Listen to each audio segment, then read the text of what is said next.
a bad day for 3 million children that are food reliant on SNAP. 25% of the nursing homes that will close, the people there, where do they go? 4.1, up to 4.1 trillion adds to the deficit.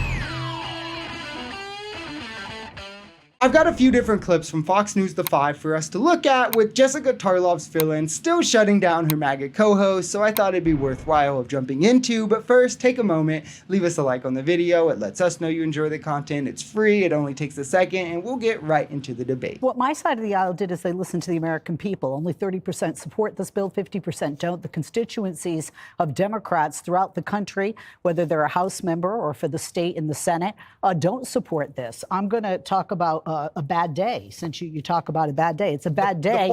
It's a bad day. It's a bad day for 3 million children that are food reliant on SNAP. It's a bad day for over 25% of the nursing homes that will close.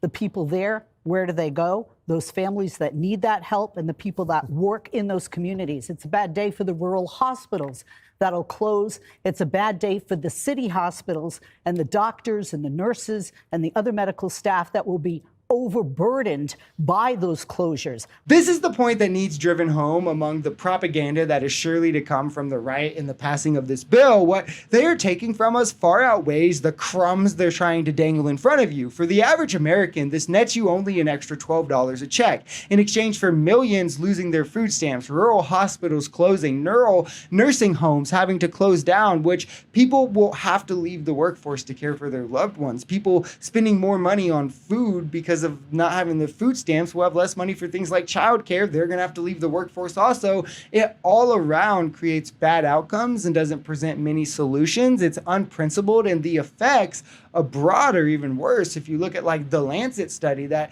estimates around 14 million deaths by 2030 just because of the USAID cuts. But to MAGA, the rich getting richer is obviously much more important. The reason Democrats didn't vote for this is because it's not good for the American people. And if you don't care about people and health and you only care about money, 4.1, up to 4.1 trillion adds to the deficit. Who does that hurt? That hurts our children and our grandchildren because they're going to be stuck with that tab. I find it interesting that Democrats now want to talk about deficits. Why did she say that? The last 3 Democratic presidents have reduced the deficit, and the last 3 Republican presidents have significantly increased it. She said it like that's some sort of a gotcha, like, oh, well, now Democrats care. I would say it's typical another Republican doesn't. These are just objective big boy facts that contradict how MAGA sees themselves and portrays themselves to the world, so they pretend it doesn't exist.